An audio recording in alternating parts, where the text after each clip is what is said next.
Stretching lazily in the warm morning air of our house near Valencia, I watched my wife Sofia through half-closed eyes. She, as always, had woken up before dawn, a habit that years of life on the Mediterranean coast hadn't changed.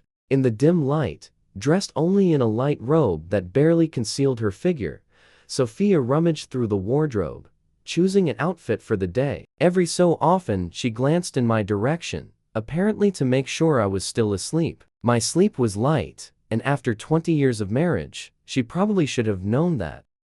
Life in Spain had been good for us. We had raised a daughter, who now studied in Barcelona, and managed perfectly on her own. We also worked together at a local manufacturing plant, Sofia in the HR department, and I as a garbage truck driver. The work was dusty, but profitable. Occasionally, things would turn up in the trash that weren't cheap, and the plant itself was where Sofia and I had first met. She had been working in HR for a few years when I, a young and honestly quite handsome man, joined the plant. Fate had given me an opportunity I couldn't ignore.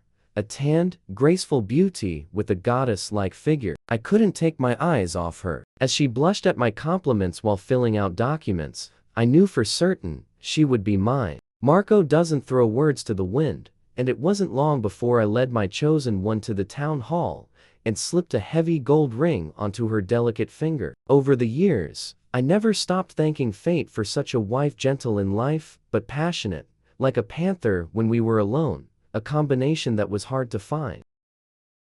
No matter what, we had spent many years together, and even some gray hairs had appeared at the top of my head. During all this time, Sofia had never given me reason to doubt her loyalty, but apparently, that blessing lasted only until yesterday. The day before, I had taken a few days off to repair the leaking roof of our cozy little house near Valencia. Sofia, meanwhile, had returned from her vacation. She had gone to Egypt with a friend to enjoy her remaining days off. You may ask, why didn't I go on a holiday too? The answer is simple for a real Spanish man. There is nothing better than sitting in a small boat with a fishing rod in hand, watching the sunrise or sunset. And if there's a thermos of coffee and a sandwich with jam, even better. All those foreign trips are for those seeking exotic adventures. For me, it was perfect at home. However, after returning from the holiday, Sofia seemed slightly different. The southern sun and salty sea had clearly left their mark. She became even gentler and more attentive,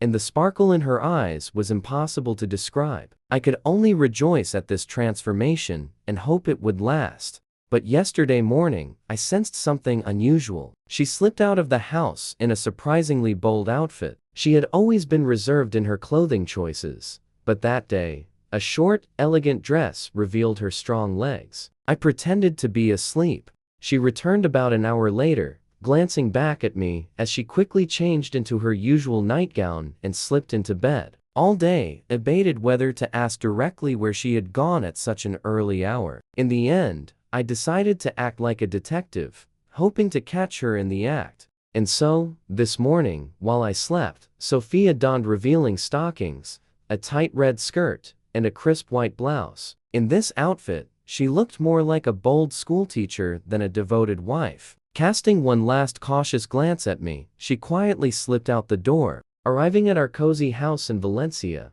I was about to jump back into bed to catch my breath after running, but heavy breathing made me realize it wasn't just the exercise. And then I noticed Sofia's phone on the coffee table, its screen glowing with a new message in the Messenger app. Probably a thank you from her lover, I thought, but picking up the phone, I quickly realized I was wrong. The message was from the friend she had traveled with, and reading their conversation, I finally understood the truth. It turned out that, over the years, Sofia had sometimes felt a lack of attention, despite my doing everything I could to keep her satisfied. Her passionate nature demanded more. She had been faithful for 20 years, but approaching middle age, she realized she wanted new emotions, and following her friend's advice, she had explored some excitement, all the while praising me in such a way that it almost brought me to tears.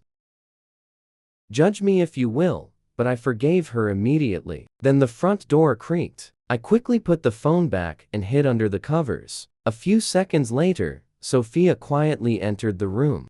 Peeking open my eyes, I saw her standing in front of the mirror, admiring her reflection. How radiant she looked. Just recently I had been ready to scold her for betrayal, but now, couldn't her happiness and sparkle left no room for anger. As she changed into her nightgown, I felt a swirl of emotions: frustration, desire, tenderness, but I stayed quiet. When she lay down, joined her gently, pretending to have just woken up. We lay together, embraced, feeling closer than ever, and it felt like the start of a new chapter.